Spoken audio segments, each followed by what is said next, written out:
Bond तो है नहीं, ये तो लोन पेयर है, तो लोन पेयर इनको रिपेल करेंगे तो ये एंगल जो है रिड्यूस हो जाएगा। सो हमारा जो है ऐसा बनता है, ये 3D है और ये एंगल हो जाता है 109.8 से थोड़ा सा कम 107.3 डिग्री। एंड इस हम शेप जो होती है हमारी ट्राइंगुलर पिरामिडल बन जाती है। नेक्स्ट एग्जांपल लेते हैं H2O का। अब हम ले रहे हैं दो लोन पेयर। देखो दो लोन पेयर है H2O,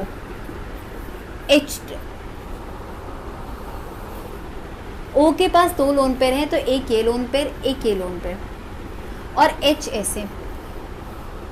अब देखा जाए तो अगर ये बॉन्ड एग्जिस्ट करता तो कैसे होता, एक ऐसे, एक ऐसे, एक ऐसे H, एक ऐसे H, तो ये तो टेट्राहेड्रल शेप होनी चाहिए थी। बट जैसे ऊपर टेट्राहेड्रल से कम हो गया एंगल 109.8, बट उधर एक लोन पेयर था तो 107.3 हुआ। इधर अब आ गए दो लोन पेयर, ये और ज़्यादा रिपेल करेंगे, आपस में भी रिपेल करेंगे। लोन पेयर रिपल्शन भी आ गई, तो lone pair repulsion is more than lone pair bond pair repulsion. So और ज़्यादा एंगल्स को शिफ्ट करेंगे, कम कर देंगे एंगल को, तो हमारा जो H2O का एंगल 107.3 से भी कम हो जाएगा और एंगल ऐसे हो जाएगा, दिस विल बी 104.5 डिग्री। सो जो हमारी शेप है बेंड शेप हो जाती है। अब वेस्पर थ्योरी से हम एक और तरीका होता है कि हम कैलकुलेट करें कि शेप क्या है। एक एक्चुअली फॉर्मूला का डिवाइस किया गया है जो शेप को डिटरमिन करता है। सबसे पहले हम निकालते हैं n। एक n अब होता क्या है, पहले हम क्या करेंगे, सेंट्रल एटम है, सेंट्रल एटम को हम आइडेंटिफाई करेंगे और सेंट्रल एटम के जितने भी वैलेंस इलेक्ट्रॉन्स हैं हम उन्हें काउंट करेंगे। तो n is valence electrons plus central atom के बिसाइड्स जितने भी अदर एटम्स हैं हम उनका क्या करते हैं, उन एटम्स को हम काउंट करेंगे जो सिंगल बॉन्ड फॉर्म कर रहे हैं, डबल बॉन्ड वालों को काउंट नहीं करेंगे। So will count the number of atoms with single bond, जो सिंगल बॉन्ड फॉर्म कर रहे हैं वो हम उनको काउंट करेंगे। सो नेक्स्ट अब हमारा क्या होता है कि अगर हमारा कुछ एनायन है, मतलब हमारी जो स्पीशीज़ है वो अगर एनायन है तो हम उसके अंदर ऐड कर देंगे नेगेटिव चार्ज, जितना नेगेटिव चार्ज है उसको ऐड कर देंगे। केटायन है तो हम उसको सब्ट्रैक्ट कर देंगे चार्ज को, तो प्लस माइनस पॉजिटिव और नेगेटिव चार्ज, इसको माइनस प्लस लिख देते हैं क्योंकि पॉजिटिव चार्ज है तो हम माइनस कर रहे हैं, वो चार्ज है तो प्लस कर रहे हैं। नेगेटिव चार्ज को हम काउंट कर देंगे। नेक्स्ट हम क्या करेंगे, n/2 निकालेंगे और हम एक चीज़ होगी लोन पेयर, कितने हमारे लोन पेयर हैं सेंट्रल एटम के पास, तो हम क्या करेंगे n/2 और लोन पेयर की जो वैल्यू है इस वैल्यू का एक टेबल टैबुलेट करेंगे, जो टेबल और उसके कॉरस्पॉन्डिंग शेप्स होगी। This table is given in your packet, refer to that table and उस टेबल को कंपेयर करके सारी शेप्स दी होती हैं। तो आपको कोई भी एग्जाम्पल दिया हो उस एग्जाम्पल में क्या करो, n/2 निकालो, लोन पेयर निकालो और उसको कंपेयर करो, that will give you the shape. Next चीज़ करते हैं sigma bonds and pi bonds. अब सिग्मा बॉन्ड्स क्या होते हैं, पाई बॉन्ड्स क्या होते हैं। जब भी एक बॉन्ड बनता है तो बॉन्ड के साथ क्या होता है, इलेक्ट्रॉन्स हमारे शेयर हो रहे हैं। अब इलेक्ट्रॉन होते किसके अंदर है, ऑर्बिटल के अंदर होते हैं। आफ्टर ऑल हमारे इलेक्ट्रॉन्स बैलेंस इलेक्ट्रॉन्स होते कैसे, जैसे ऑर्बिटल्स होते हैं ना, हमने पहले पढ़ा हुआ है एटॉमिक स्ट्रक्चर में, एस, ये पी की एस हो गया, इसमें 2 इलेक्ट्रॉन आते हैं, ये पी है, this is P X, P Y, P Z. So ऐसे ऐसे ऐसे ऐसे बढ़ते हैं हमारे इलेक्ट्रॉन्स। सो हमारे जब भी इलेक्ट्रॉन्स शेयर हो रहे हैं तो आपस में 2 एटम्स हैं जब आएंगे तो उनके ऑर्बिटल्स ओवरलैप करेंगे, मतलब कि एक एटम और इस एटम, इन दोनों एटम के हमारे बॉन्ड फॉर्म होना है। अब इन दोनों एटम्स का बॉन्ड फॉर्म होने के लिए जो इनके बैलेंस ऑर्बिटल्स हैं वो ओवरलैप करते हैं, आपस में ओवरलैप करेंगे। और जो ओवरलैप एरिया होगा, मतलब जैसे इधर से ऑर्बिटल आया, इधर से ऑर्बिटल आया, ये जो ओवरलैप करेंगे यहाँ पे बॉन्ड फॉर्म होता है, यहाँ पे इलेक्ट्रॉन शेयर होते हैं। तो they can be various kinds of overlaps. S और एस ऑर्बिटल ने करा, सपोज अब हाइड्रोजन और हाइड्रोजन का फॉर्म करना है तो हमेशा बैलेंस ऑर्बिटल ओवरलैप करेगा। इसका बैलेंस ऑर्बिटल क्या है, इसका तो 1 ही है, तो ये है हमारा एस, ये है हमारा एक और एस, तो ये है एच, इसका एटॉमिक नंबर 1 है, 1s1, दिस इज़ 1s1। सो ये हमारा इनके बीच में बॉन्ड फॉर्म होगा। तो ये कैसे होगा, हमेशा s ऑर्बिटल हम एक सर्कल में रिप्रेजेंट होता है। ये देखो, ये और ये एक और, ये हाइड्रोजन है, ये हाइड्रोजन है, इन दोनों का जब बॉन्ड फॉर्म होगा, ये ओवरलैप करेंगे तो ऐसे ओवरलैप करेंगे। जो इनका ओवरलैप होता है that is along the axis, it's called axial overlap, this is S S overlapping. ठीक है, नेक्स्ट जब हमारा होता है this is S S overlapping, hydrogen जैसे फॉर्म हुआ H2 क्योंकि इसका s ऑर्बिटल है। अब एक इम्पॉर्टेंट चीज़ है कि हमारी ओवरलैपिंग या फिर हमारा वही इलेक्ट्रॉन शेयर होगा ना जो अनपेयर्ड होगा। जैसे अभी हमने हाइड्रोजन का करा, हाइड्रोजन में s के अंदर ये अनपेयर्ड था, तो वही तो हमारा शेयर होगा। तो हमेशा हमारे अनपेयर्ड शेयर होते हैं इलेक्ट्रॉन्स। तो जितने इलेक्ट्रॉन्स अनपेयर्ड हैं, कोई भी एटम उतने ही बॉन्ड बना सकता है जितने उसके पास अनपेयर्ड इलेक्ट्रॉन है, उससे ज़्यादा वो बॉन्ड नहीं बना सकता। मैक्सिमम कम भी बना सकता है, ज़्यादा भी बना सकता है, जितने अनपेयर्ड हैं वो उतने ही बनाएगा। अब हमने S S kind of overlap देखा, एक S P kind of overlap देखते हैं। H है, H का हमारा है 1s1। अब लेट्स टेक फ्लोरीन। फ्लोरीन का क्या होता है 1s2। फ्लोरीन का पहले एटॉमिक नंबर क्या होता है, फ्लोरीन का एटॉमिक नंबर होता है 9। तो इसका क्या होगा 1s2, 2s2, 2p5। तो ये कैसे रिप्रेजेंट होगा 1s2, 2s2 और 2p5। तो 2p5 पहले कैसे भरेगा, हमने देखा हुआ है पहले कैसे भरता है, एटॉमिक स्ट्रक्चर में पढ़ा था कि पहले सिंगल भरेंगे फिर ये 2। अब ये अनपेयर्ड है, ठीक है, तो इसके पास एक अनपेयर्ड है। P हमेशा हमारा ऐसे रिप्रेजेंट होता है, एक इन्वर्टेड 8 की तरह, इलोंगेटेड इन्वर्टेड 8। तो अब हमारा H का एक है ये सिंगल 1s1, तो हमारा जो बॉन्ड है यहाँ पे फॉर्म होगा। ठीक है, तो अब ये H है और ये फ्लोरीन है, ये अलोंग द एक्सिस हुआ, this is sp, sp bond. Next हम करते हैं अगर हमारा pp फॉर्म हो। अब let's take chlorine molecule. Chlorine का एटॉमिक नंबर कितना होता है, क्लोरीन का एटॉमिक नंबर, इसके पास कितने वैलेंस इलेक्ट्रॉन्स होते हैं, क्लोरीन के पास 5। कैसे, एटॉमिक नंबर क्लोरीन का क्या होता है 17। सो क्लोरीन का एटॉमिक नंबर 17 होता है, तो उसकी कॉन्फ़िगरेशन क्या होती है 1s2, 2s2, 2p6, 3s2 and 3p5। तो हम इसको कैसे कर सकते हैं, ये तो हमें रिप्रेजेंट करने की ज़रूरत ही नहीं है, हम 3s2 से करते हैं कि हमारा बैलेंस जो भी है, और ये भी पेयर्ड ही, हमें मेनली 3p5 से मतलब है कि कितने अनपेयर्ड इलेक्ट्रॉन है इसके पास।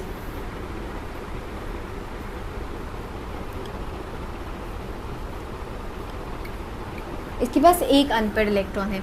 सिमिलरली एक और Cl का अगर मॉलिक्यूल होगा उसमें भी यही होगा 3p5। अगर हम Cl2 कंसिडर करें,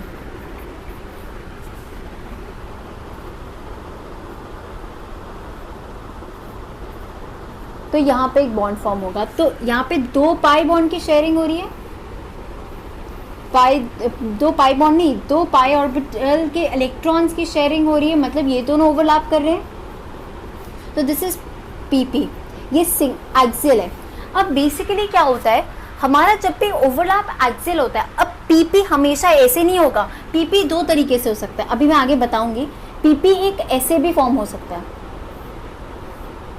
यहाँ पे भी ओवरलैप हो सकता है, मतलब pp का ऐसा ओवरलैप भी हो सकता है कि यहाँ पे ओवरलैप और यहाँ पे ओवरलैप, 2 तरह का p ओवरलैप हो सकता है, क्योंकि p तो आफ्टर ऑल 8 है, s तो खाली हमेशा ही एक्सियल होगा। pp का ऐसे भी हो सकता है, या तो हम p ऐसे करेंगे आपस में, मतलब ये साइड वाले p आपस में ओवरलैप कर जाएं, फिर उसके ऐसे ओवरलैप कर जाएं p, तो दोनों तरीके से फॉर्म हो सकता है। जब ऐसे होता है कि एक्सियल मतलब अलोंग द एक्सिस, अगर आप इलेक्ट्रॉन डिस्ट्रीब्यूशन देखो, मैंने भी क्या बताया था कि जो भी हमारा ये जो जहाँ पे ओवरलैप कर रहा है, जो मैं शेडेड पोर्शन रिप्रेजेंट कर रही हूँ, मतलब this is the portion that is overlapping. ये जो पोर्शन ओवरलैप होता है, दिस इज द पोर्शन जहाँ पे हमारी इलेक्ट्रॉन डेंसिटी लाई करती है, ये है जहाँ पे हमारा फॉर्म होता है बॉन्ड, यहाँ पे इलेक्ट्रॉन फॉर्म होते हैं। तो अगर ये ऐसे काइंड ऑफ pp में, या फिर जो हमने एस एस का करा था, या फिर sp का करा था, मतलब ये ss का और sp का। तो इन सब में क्या था कि कॉन्सेंट्रेशन इतनी आ रही थी, एक्सिस के अलोंग थी, एक इतनी से एक ही मतलब एक्सिस पे थी हमारी इलेक्ट्रॉन कॉन्सेंट्रेशन डेंसिटी। तो जब एक्सियल ओवरलैप होता है, अलोंग द एक्सिस होता है, a sigma bond is form, the type of bond is called sigma bond. इसको ऐसे रिप्रेजेंट भी कर सकते हैं, it's a covalent bond only, type है सिग्मा बॉन्ड। बट जब ऐसे ओवरलैप हो रहा है, अब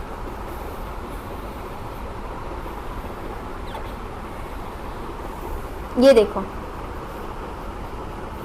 ये दो पोर्शन है जो ओवरलैप हो रहे, तो इलेक्ट्रॉन डेंसिटी जो फाइनली बॉन्ड में हुई वो क्या हुई, एक ये वाली हुई यहाँ पे और एक यहाँ पे, और ये बीच में एक्सिस है, एक्सिस तो ये है ना, तो ऊपर नीचे हो रही है, ये हमारा लैटरल ओवरलैप है। जब ऐसा काइंड ऑफ ओवरलैप होता है, ऐसा या फिर ऐसा, तो अब pi bond is form, pi bond. अब ये ऐसा होगा कब, कब होगा, अब हम यहाँ पे देखते हैं ऐसा ओवरलैप कब होगा, जब भी हमारे p ऑर्बिटल में हमारे अनपेयर्ड इलेक्ट्रॉन्स एक से ज़्यादा होते हैं, तब ऐसे लैटरल ओवरलैप होता है। अब लेते हैं जैसे ऑक्सीजन, ऑक्सीजन में क्या होता है कि ऐसे फॉर्म होगा, वो डबल बॉन्ड फॉर्म होता है, इसमें हमारा इसका एटॉमिक नंबर कितना है, 8, कॉन्फ़िगरेशन क्या है, 1s2, 2s2, 2p4। तो हमें इससे मतलब है 2s2 और 2p4 कैसे होगा,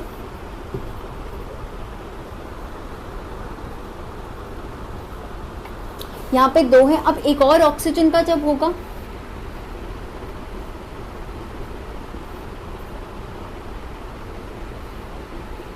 तो अब क्या होता है कि हम एक पूरे को ऐसे रिप्रेजेंट कर सकते हैं कि अब इसके सारे p हमारे बैलेंस हैं, तो हम इनको ऐसे कर लेते हैं कि px, py, pz,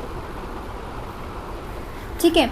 तो जो हमारा पहला बॉन्ड होगा, पहला, ये हमारा ऐसे होगा, ये py का जो होगा ये ऐसे होगा, ठीक है। जो बाकी सेकंड वाला की शेयरिंग होगी, इस वाले की,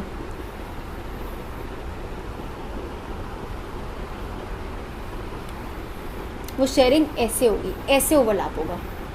बेसिकली px, py, pz जो होते हैं वो एक 3 डायमेंशनल स्पेस की तरह होते हैं, कि जो ऑर्बिटल्स हैं, ये इन्वर्टेड 8 ऑर्बिटल्स, वो हमेशा ऐसे 3D में अरेंज है। जैसे तुम सोचो कि 3 प्लेन्स हैं, 3 एक्सिस हैं, X Y Z axis, X axis ये, वाई एक्सिस ऐसे ले लो py, और z मतलब 3D में ऐसे है।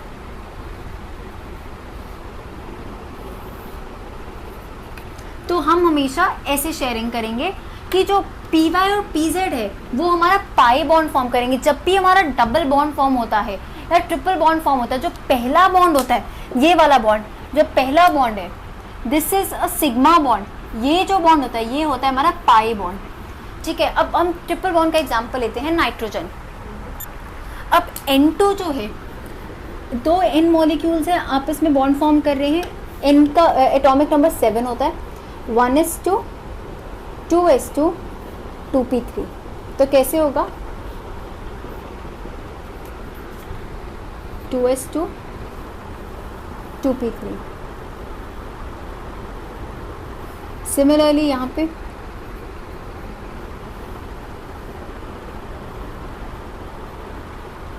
पे सिग्मा बॉन्ड फॉर्म होगा, पहला बॉन्ड सिग्मा बॉन्ड ऐसे है, N ट्रिपल बॉन्ड। इसमें भी जो पहला बॉन्ड है सिग्मा बॉन्ड की px है, एक्सिस के लॉन्ग ओवरलैप करेगा, एक्स एक्सिस के लॉन्ग एक्सियल ओवरलैप है। ये py, ये pz, ये 2 पाई बॉन्ड्स होंगे, 2 pi bonds and 1 sigma bond, और ये पाई बॉन्ड फॉर्म करेंगे। तो ये कैसे होगा,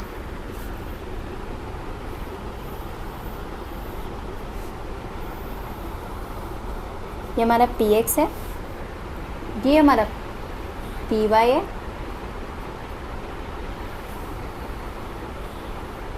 इसको ढंग से बनाते हैं, एक मिनट, सॉरी थोड़ा अनटाइडी बना है, इसको फिर से ढंग से बनाते हैं।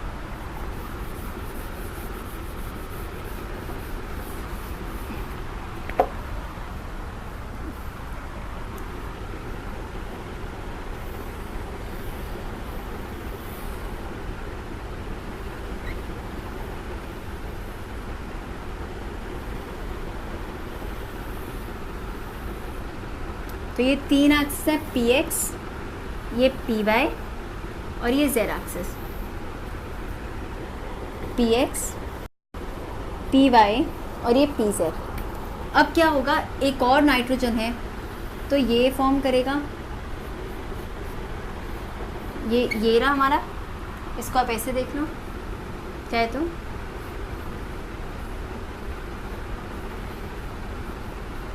जो बाकी है पी वाई, ये इसके साथ यहाँ पे बॉन्ड फॉर्म करेगा, ऐसे लैटरल ओवरलैप होगा। और ये जो पी जेड है ये वाले पी जेड के साथ फॉर्म करेगा।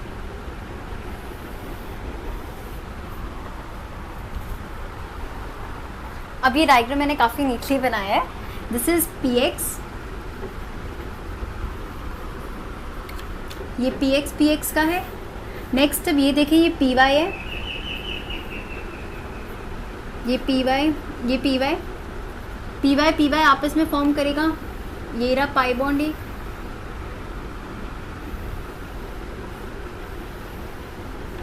और पी जेड आपस में फॉर्म करेगा, ये पी जेड।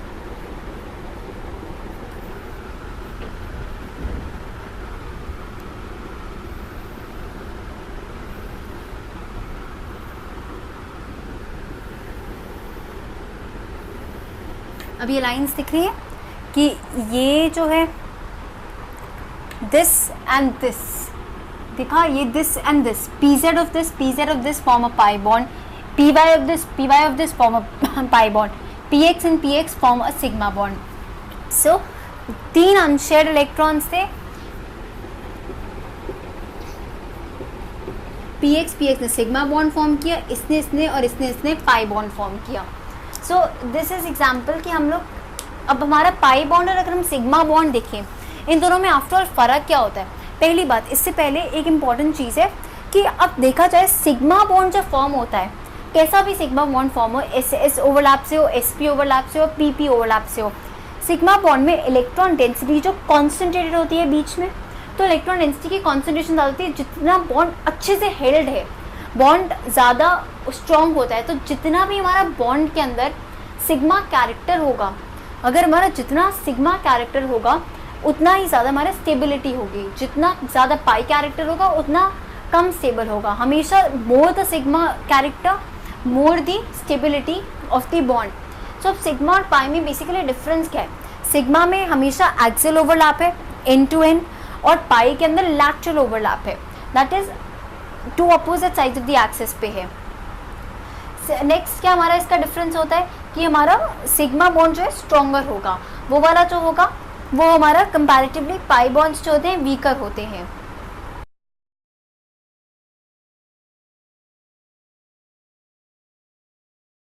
हाइब्रिडाइजेशन, अब हाइब्रिडाइजेशन क्या होता है, कॉन्सेप्ट है जिसमें ऑर्बिटल्स, कोई सिमिलर एनर्जी के ऑर्बिटल्स आपस में मिक्स करके न्यू ऑर्बिटल्स फॉर्म करते हैं, which are called hybrid orbitals. अब एक इंटरेस्टिंग कॉन्सेप्ट नोट करते हैं, कार्बन का एटॉमिक नंबर क्या होता है। अब कार्बन के पहले चलो बैलेंस इलेक्ट्रॉन्स बताओ। कार्बन का एटॉमिक नंबर 6 होता है, उसकी कॉन्फ़िगरेशन 1s2, 2s2, 2p2, तो उसके पास तो देखा जाए तो अनपेयर्ड इलेक्ट्रॉन्स तो 2 ही है ना, बट इसकी वैलेंसी क्या होती है, इसकी वैलेंसी तो 4 होती है। How is that possible? This is because of the concept called hybridisation. हम क्या सोचते हैं कि थोड़ी सी अगर एनर्जी दी जाए, दे आर ऑलमोस्ट, अब ये और ये ऑलमोस्ट सिमिलर एनर्जी के हैं, तो क्या होता है,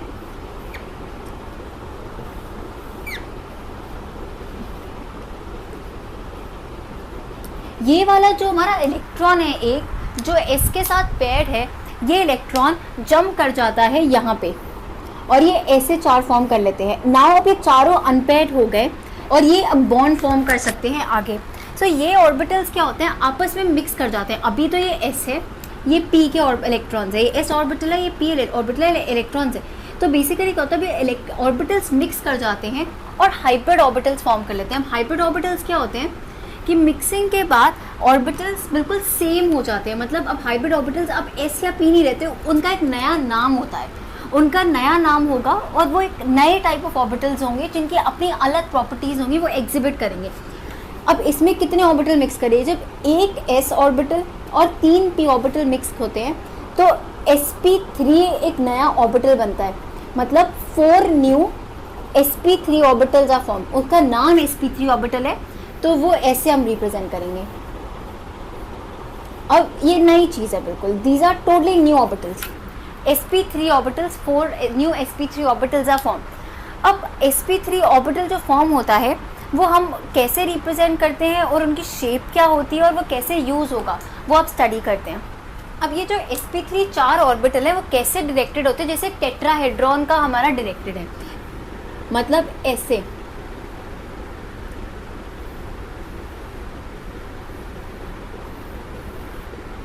ये जैसे ये 3D है, ये थोड़ा इस तरफ हो जाएगा,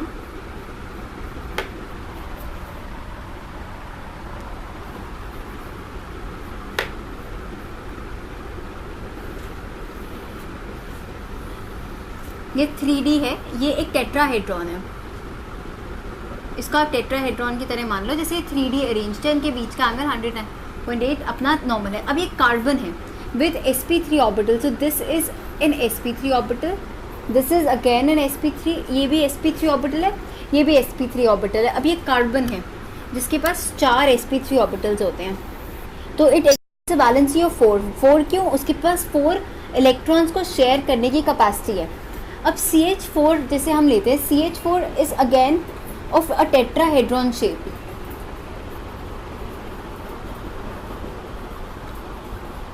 अब CH4 में क्या होता है, C sp3 ऑर्बिटल होता है, और जो ये 4 H होते हैं ये तो s ऑर्बिटल होते हैं, 1s1।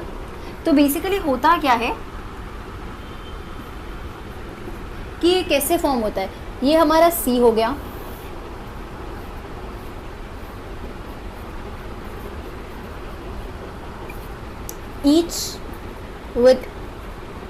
each electron is a part of the sp3 orbital, और ये 4 H हो गए, H H H and H,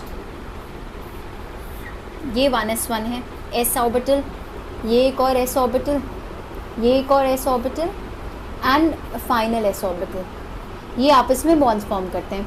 अब यहाँ पे बॉन्ड कैसे फॉर्म होगा, ये H हो गया, H S हमेशा ऑर्बिटल राउंड होता है, तो ये H का S ऑर्बिटल sp3s बॉन्ड, तो ये sp3 और S आपस में ओवरलैप करते हैं।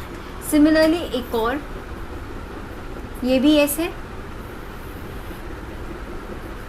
दिस इज हाउ CH4 की शेप टेट्राहेड्रॉन होती है, क्योंकि जो sp3 ऑर्बिटल फॉर्म होता है वो स्पेस में ऐसे ओरिएंटेड है कि जैसे टेट्राहेड्रन 3D स्पेस में ओरिएंटेड होता है, and this is the reason हमारा इसकी शेप भी वैसी होती है और 4 वैलेंस वो एग्जिबिट करता है। नेक्स्ट पढ़ते हैं sp2 हाइब्रिडाइजेशन। अब sp2 हाइब्रिडाइजेशन क्या होती है, जैसे उसके अंदर हमने मिक्सिंग देखी थी कि क्या हो रहा था कि एक S और 3 P, 1s px py pz, 3 p orbital आपस में होते हैं। यहाँ पे क्या होता है, 1s और 2 p ऑर्बिटल्स, 2 p ऑर्बिटल्स कौन से, px और py आपस में मिक्स करते हैं टू फॉर्म sp2 हाइब्रिडाइजेशन, और जो हमारा इस sp2 हाइब्रिडाइजेशन इससे वो करते हैं, तो उनकी इंटरमिक्सिंग होती है कि अब क्या होगा, कार्बन ने जब अपना स्टेट ऐसे है, कार्बन को अब देखते हैं कार्बन sp2 हाइब्रिडाइजेशन कब एग्जिबिट करता है। तो बेसिकली ये जंप यहाँ पे करेगा, बट इंटरमिक्सिंग इसकी होगी, ये P अपना अलग है, तो हमारा sp2 फॉर्म होगा। अब डबल बॉन्ड जो फॉर्म होता है, हम एग्जांपल लेते हैं C2H4 का,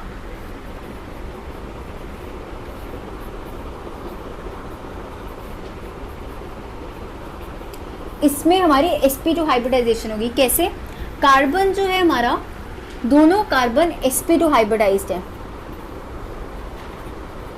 इनके ऑर्बिटल्स ऐसे होते हैं, sp2 में शेप होती है जो हमारी इंटरमिक्सिंग से फॉर्म होती है, दैट इज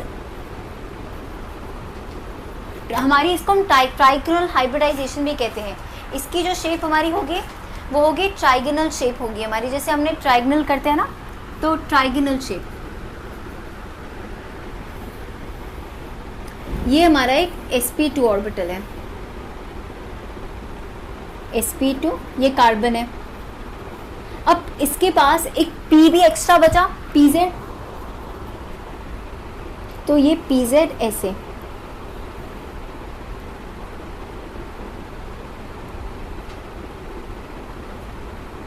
ठीक है। तो अब ये मेरा कार्बन हो गया विद 1pz sp2 और ये sp2। अब इसके अंदर हमारा बॉन्ड कैसे फॉर्म होता है H2 और H2 का, जो हमारा H है तो हम इसको ऐसे रिप्रेजेंट करते हैं, C और C आपस में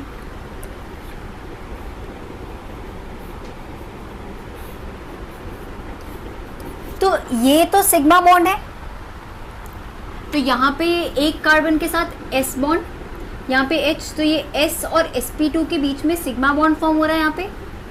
यहाँ पे sp2 और S के बीच में सिग्मा बॉन्ड,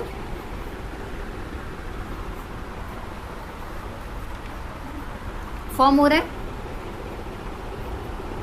ये हाइड्रोजन है। अब यहाँ पे कार्बन और कार्बन के बीच में भी अब पहले हमारा एक बॉन्ड फॉर्म होगा sp2 sp2, ये भी सिग्मा बॉन्ड ही है। एक इम्पॉर्टेंट चीज़, जो हाइब्रिडाइज ऑर्बिटल्स हैं वो हमेशा सिग्मा बॉन्ड फॉर्म करते हैं, हमेशा hybridise orbital sigma bond form करते हैं। जो हमारे पाई बॉन्ड्स होंगे वो हमेशा लैटरल ओवरलैप से होंगे, जैसे pz जो बच गया उससे होंगे। तो ये भी sp2 सिग्मा बॉन्ड, ये भी कार्बन है, ये कार्बन है, sp2 हाइब्रिडाइज sp2। अब इस कार्बन का भी एक pz बचा हुआ है, दोनों कार्बन आफ्टर ऑल ऐसे है ना कि हमारा एक कार्बन ऐसे हुआ और ये pz, सिमिलरली ये कार्बन ऐसे हुआ और ये pz।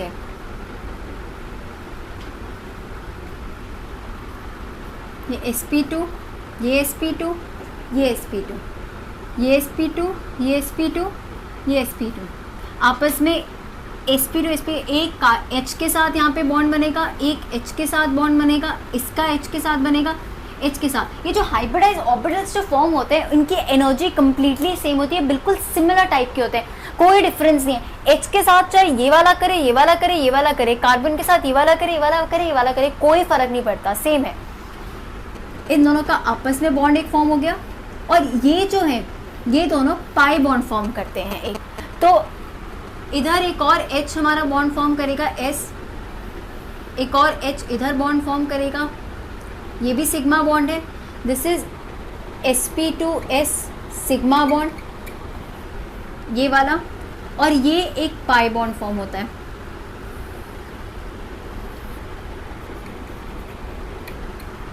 अब इसको हम क्लियरली देख सकते हैं, कैसे क्लियरली दिखता है देखते हैं अभी। अब बोर्ड को देखो तो अब इधर क्लियरली दिख रहा है कि ये sp2 है, ये एक और sp2 है, इनके बीच में आपस में सिग्मा बॉन्ड फॉर्म हो रहा है sp2 sp2, इसका H का S ऑर्बिटल और C का sp2, H का S ऑर्बिटल, C का sp2 ऑर्बिटल, ये लोग अगेन सिग्मा बॉन्ड फॉर्म कर रहे हैं। ये pz जो बचा कार्बन के अंदर जो हाइब्रिडाइज नहीं हुआ था, ऐसे हुआ था ना कि एक ऐसे, ये दो हाइब्रिडाइज हुए थे, ये तीन, और इन्होंने sp2 फॉर्म किया था, और एक जो बचा pz इधर वाले कार्बन का इधर वाले कार्बन का आपस में पाई बॉन्ड फॉर्म करते हैं। So this is how sp2 hybridisation में हमारा। नेक्स्ट हम देखते हैं sp हाइब्रिडाइजेशन। अब sp हाइब्रिडाइजेशन में क्या होता है, एक s और एक p आपस में मिक्स करके sp ऑर्बिटल फॉर्म करता है। जैसे आप कार्बन ही लेते हैं, से कार्बन का px ने हमारा करा, ये कार्बन ऐसे था, जब इसका एनर्जी इसने वो जंप करा, s ऑर्बिटल इधर जंप करके ज़रा सी एनर्जी जब स्टेट उसकी चेंज होती है तो ऐसे वो कर लेता है, एक यहाँ पे अनपेयर्ड इलेक्ट्रॉन आ जाता है, ये वाली फॉर्म हुई। अब ये आपस में मिक्स करेंगे, ये sp हाइब्रिडाइज बना और ये एक दो हमारे हैं sap। तो अब हमारा इसका एग्जाम्पल लेते हैं, ट्रिपल बॉन्ड यहाँ पे फॉर्म हो सकता है। जैसे हम एग्जाम्पल लेते हैं C2H2। अब इसका बॉन्ड कैसे फॉर्म होता है?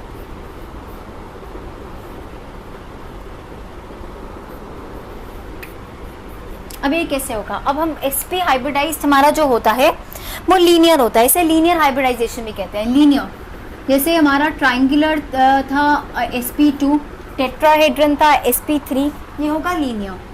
तो कार्बन एक ऐसे रिप्रेजेंट हुआ, sp हाइब्रिडाइज्ड ऑर्बिटल्स हैं ये sp sp। एक तो ये sp हाइब्रिडाइज्ड है, ये एक और कार्बन है sp हाइब्रिडाइज्ड ऑर्बिटल्स दोनों इसके, ये C है, C C C का, ठीक है। अब H इधर से सिग्मा बॉन्ड फॉर्म करेगा, H का S ऑर्बिटल, ये हो गया sps सिग्मा बॉन्ड, ठीक है। इसका सिग्मा ऐसे दिख सकते हैं। इधर भी एक H पहले इधर आएगा, sps, ये H है, सिग्मा बॉन्ड। अब कार्बन का sp दो ऑर्बिटल हैं और px और py तो भी बचे हैं ना, तो py और pz आई मीन py ऐसे हो गया, इसका py ऐसे हो गया, ठीक है। इसका pz ऐसे हो गया, इसका pz ऐसे हो गया। तो अब कार्बन का ये तो sp है, ये py है,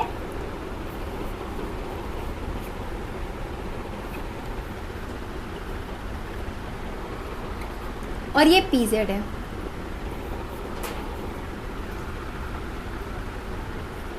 ठीक है। अब py और pz क्या होते हैं?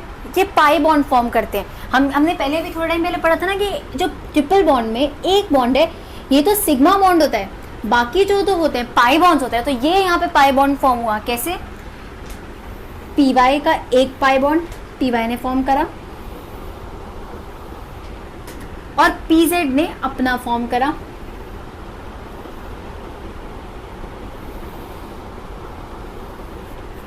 ऐसे हुआ। तो अगर हम इसे क्लियरली देखें तो कैसे हुआ?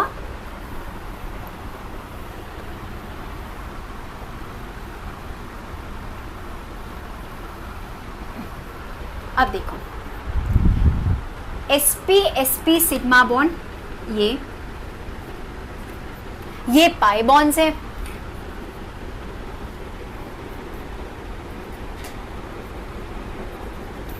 और ये सिग्मा बॉन्ड्स हैं। तो ये हमारा है C2CH, दिस इज अपना C2H2। नेक्स्ट अब पढ़ते हैं नेक्स्ट टाइप ऑफ हाइब्रिडाइजेशन। एक चीज़ है जो हम जंप दिखा रहे थे कार्बन के अंदर बार बार, वो क्या था? वो कार्बन एक्साइटेड स्टेट में होता है। मतलब मैंने आपको बोला था ना एनर्जी प्रोवाइड करते हैं, तो वैसे ही जब एनर्जी प्रोवाइड करते हैं वो एक्साइटेड स्टेट में होता है। Now next move on to the next kind of hybridisation, sp3d। अब sp3 हाइब्रिडाइजेशन में क्या होता है? एक s 3p और एक d आपस में इंटरमिक्स करते हैं। ये इसमें शेप क्या होती है हमारी? इसमें हमारी शेप होती है ट्राइगोनल पाई पिरामिडल।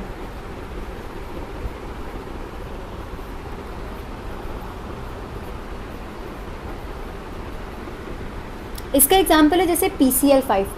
अब फॉस्फोरस क्या होता है? फॉस्फोरस का हमारा बैलेंस, हमारे पास 5 होते हैं इसके पास बैलेंस इलेक्ट्रॉन्स, 3s2 3p3। अब क्या है 3s2 3p3 तो ठीक है, इसके पास p के पास वेकेंट d ऑर्बिटल है, d ऑर्बिटल है ना इसके पास, बट वेकेंट है, d ऑर्बिटल आर वेकेंट। जैसे ये एक्साइटेड स्टेट में आएगा, जैसे कार्बन जब एक्साइटेड स्टेट में आता था तो क्या होता था कि उसके दो जो s इलेक्ट्रॉन्स है वो अनपेयर होके s का एक इलेक्ट्रॉन p के अंदर चले जाता था। इसका क्या होता है? इसको हम अगर मैं रिप्रेजेंट करूँ 3s2 को तो ऐसे होगा। तो ये तो सारी अनपेयर्ड है, भरे हुए हैं, बट इसके पास एक d ऑर्बिटल जो है ये वेकेंट है। अब जब एनर्जी इसको प्रोवाइड करी तो क्या होता है? ये इलेक्ट्रॉन अनपेयर हो जाता है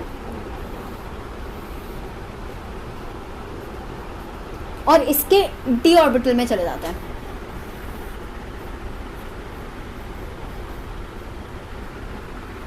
ठीक है, तो अब ये जो 5 होते हैं ये आपस में इंटरमिक्स करते हैं और आपस में इंटरमिक्स करके sp3 हाइब्रिडाइज 5 ऑर्बिटल फॉर्म करते हैं ऐसे।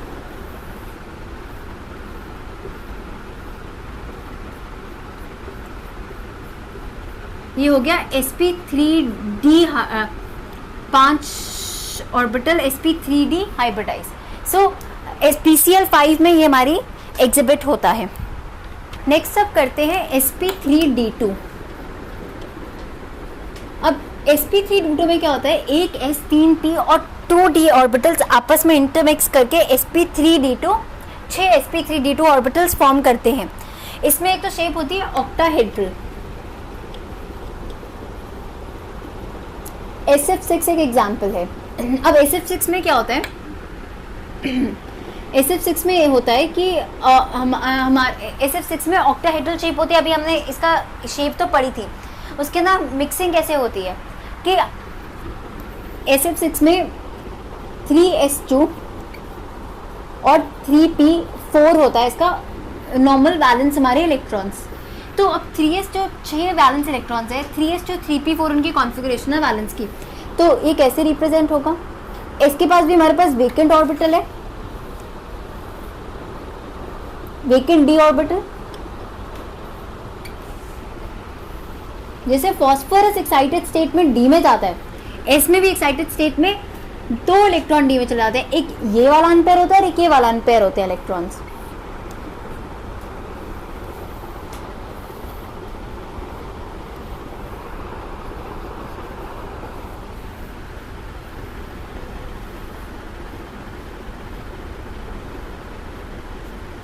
तो अब ये 6 आपस में इंटरमिक्स हो जाते हैं।